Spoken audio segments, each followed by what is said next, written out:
Some stories are too unsettling to be dismissed as rumors, and this one still keeps me awake at night. It happened in 2017, in a small town in Pennsylvania, where a college student named Emily rented a cheap one-bedroom apartment.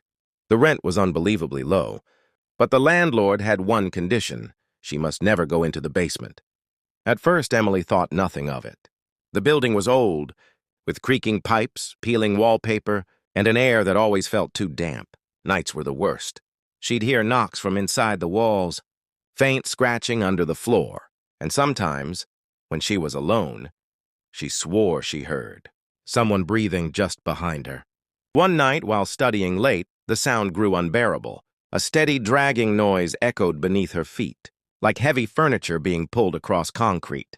She called the landlord, but he brushed it off, insisting it was just the pipes, but the sounds got worse. Emily woke at 3:14 a.m. to the faint sound of a child's voice singing from the basement. Her blood ran cold. She pressed her ear to the floor and heard soft footsteps pacing below her bed.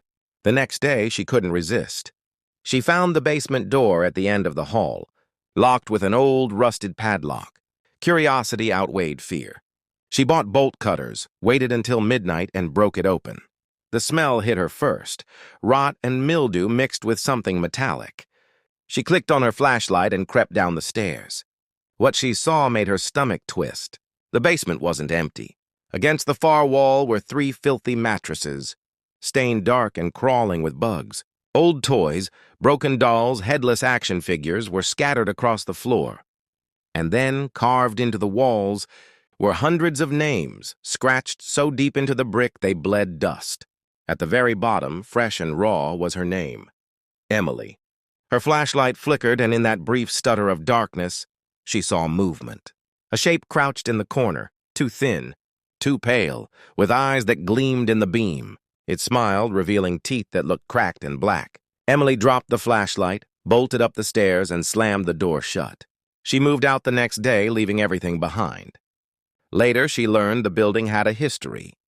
Decades ago, it was owned by a man who kidnapped runaways and kept them in that very basement.